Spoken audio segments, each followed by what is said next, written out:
The title of this presentation is the Artificial Intelligence, AI Applications and Data Science in the Arab countries. This is the title of the conference. And my title is Artificial Intelligence, AI Applications on the Banking Sector. And I'm taking a case study of Egypt with special emphasis on sustainable development. In fact, all banking transactions in Egypt are done and they are using different AI application currently and recently with more in-depth, including the internet banking, the online banking, the all mobile applications, the ATM machines, and electronic branches. And each one of these services are using different categories of artificial intelligence. In fact, the Egyptian banking sector until 1976 was composed only of 5 government-owned banks, and then with the open door policy in Egypt, which was integrated in the second half of the 70s, international banks start to come to Egypt and start to have joint ventures, and they ended up with 39 banks. These banks, some of them were subject to acquisition by the foreign partner, and they are currently fully owned by an international bank, but they are still an Egyptian bank governed by the Central Bank of Egypt under the regulation of the Basel Committee for Bank Regulators, which is governing the whole banking sector in the whole world.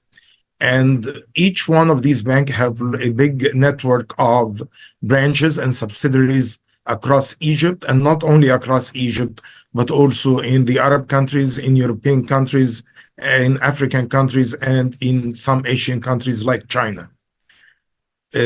These banks has to compete locally and internationally, and they have to adopt all new AI techniques based on various algorithms and learning tools, which is currently used by all Egyptian banks. And today in Egypt, we found that the banks are not only recruiting bankers, but they are recruiting graduates from in engineering and from computer science schools, because they have very big departments for these type of applications and even for research and development.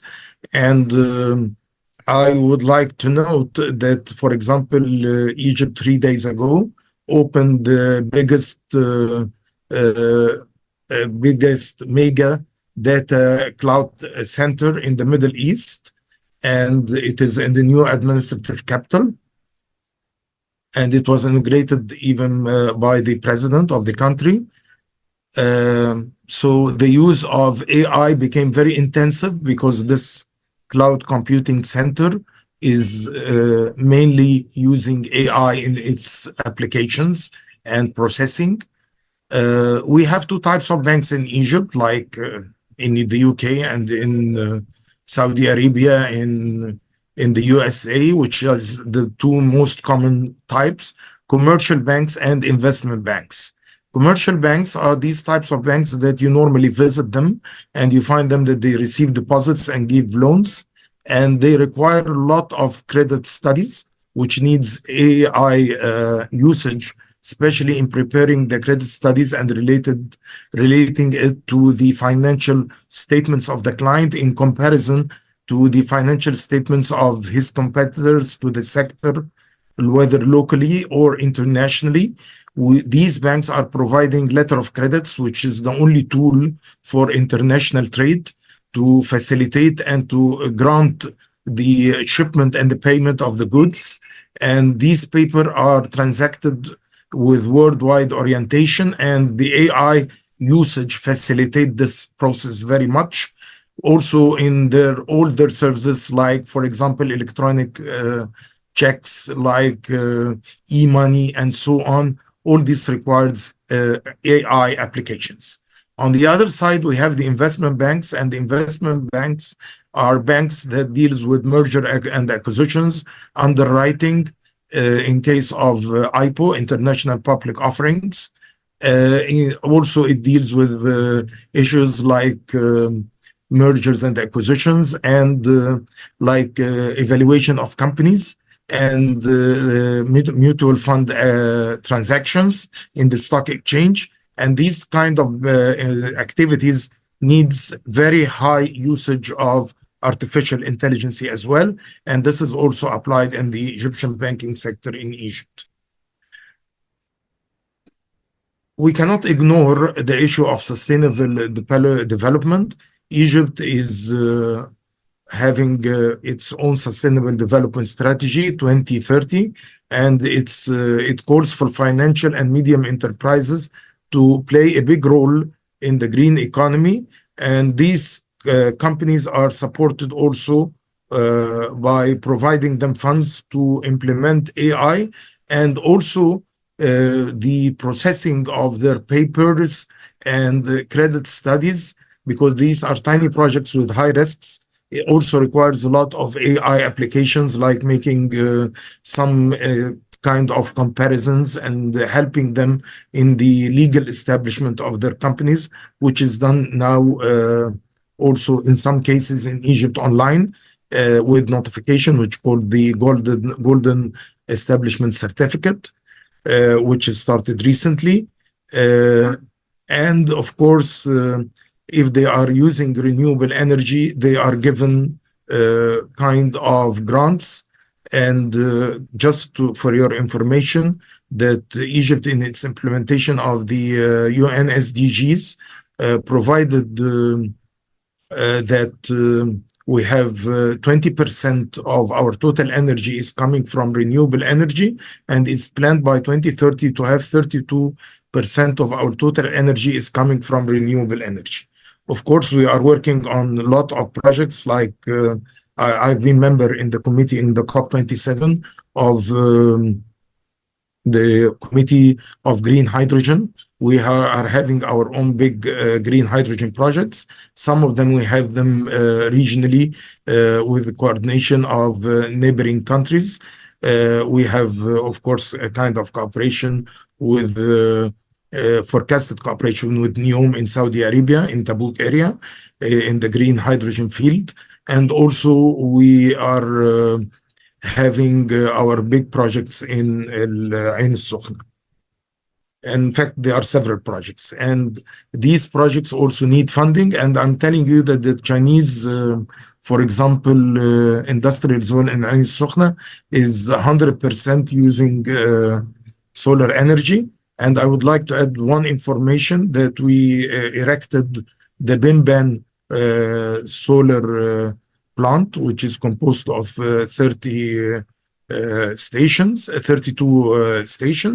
and this received in 2019 the prize of the World Bank as the biggest project of the year worldwide, and it is number 4 in the world in terms of ranking. And we are having also there a lot of projects, and the field is run by some of the startups. Some of them are my students. They made startups, and they are taking part of the 32 power stations there, which can contribute to the total farm, and they are totally using AI.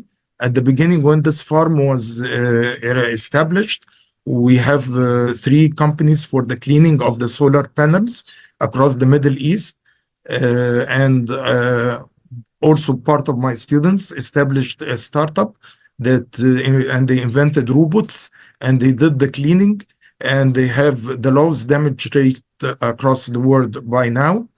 And this also was funded by the Egyptian sector and by a lot of incubators and accelerators in Egypt, which is very active also in this field. The AI innovation reduced the vulnerability related to the autonomy and the complexity dynamic and of the diversified huge financial data of all these projects, which is done at the country level, as I mentioned, which is done at the SMEs level, small and medium enterprises, providing credit worthinesses for these SMEs, which they have short credit history.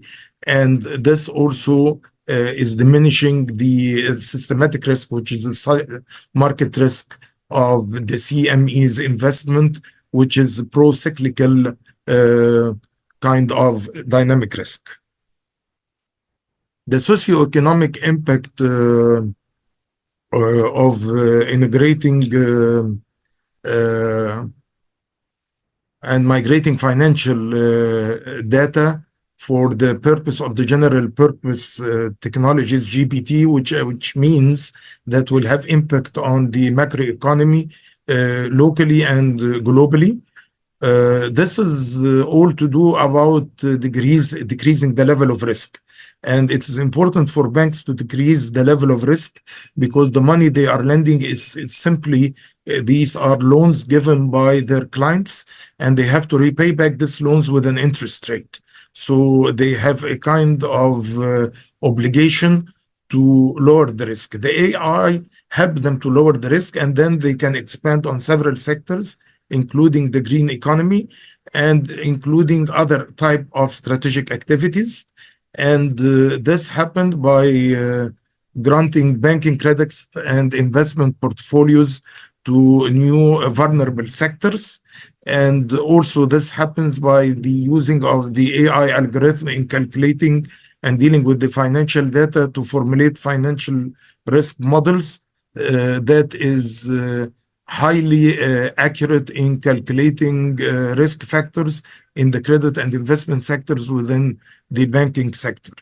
And I would like to recall that there is always we have kind of exposure, and we appreciate the regional efforts. For example, I attended in 2024 the climate week. Dr. Karim, sorry to interrupt you. Just, I think the screen, can you click it to be bigger, and maybe it's not moving. Maybe I'm wrong. Yeah, it's big. Now it's moving? Yes, it is. Thank you.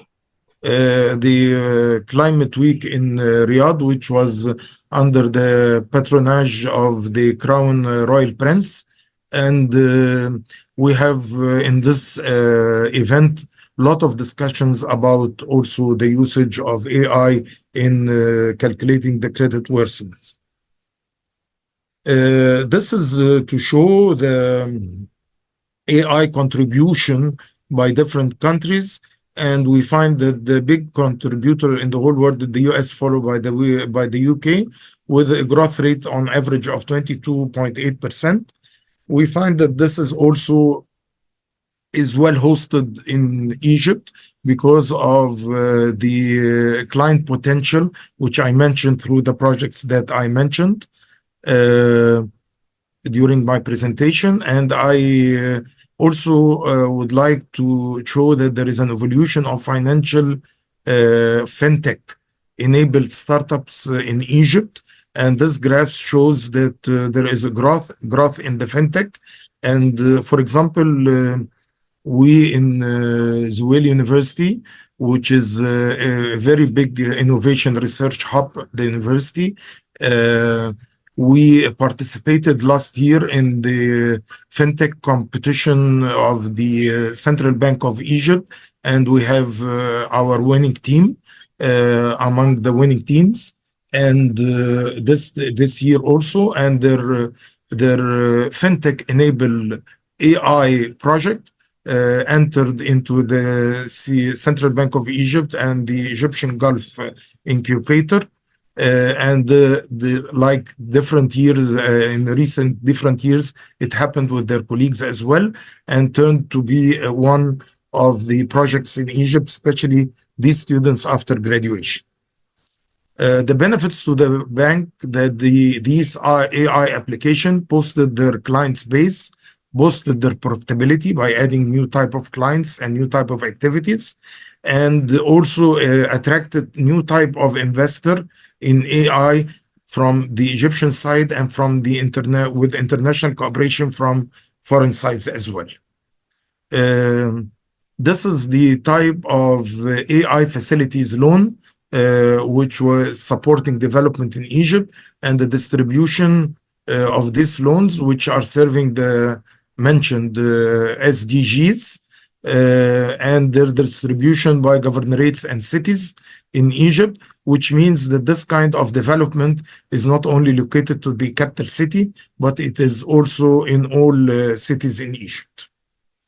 And this new diversification necessitated the use of AI in calculating and evaluating the financial positions of the client in order to study the credit study, but also it is also required during the lifetime for the banking monitoring, which is a daily process, which requires AI. I also, in this research paper, provided for an econometric model that I used in data collected from Egypt on time series analysis on artificial intelligence spending as related to the growth in GDP, because the country's GDP is the most important thing to assess their development. And I used the unit root test and the ARDL econometric models. And I found that there is a positive, strong correlation between investment in AI by the Egyptian banks and the growth in GDP for the whole country. And that's why we have a lot of now schools in universities for artificial intelligence. And for example, in my university in Zuwel City, we had by now, since the last few years, a special faculty for artificial intelligence.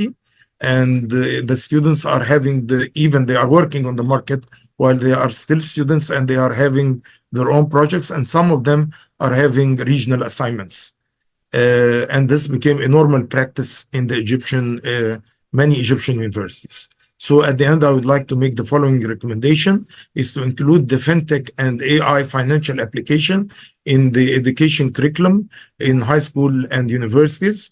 And I would like to draw your attention that we are doing this in Egypt, and I've seen also this is done in many Arab countries, in United Arab Emirates and Saudi Arabia, especially in King Abdullah University, which is, and I also found that there are a lot of startups, as I mentioned, in the CAFT in Riyadh, which host many new startups.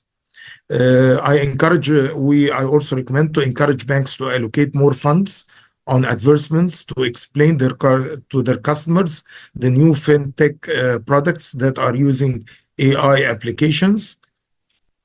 And also, I recommend to adopt financial incentives to banks to invest on AI technologies.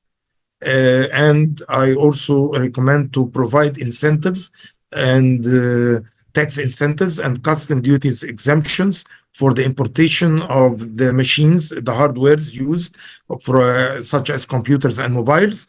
And finally, to benefit from the machine learning techniques to promote the AI financial application within the fintech.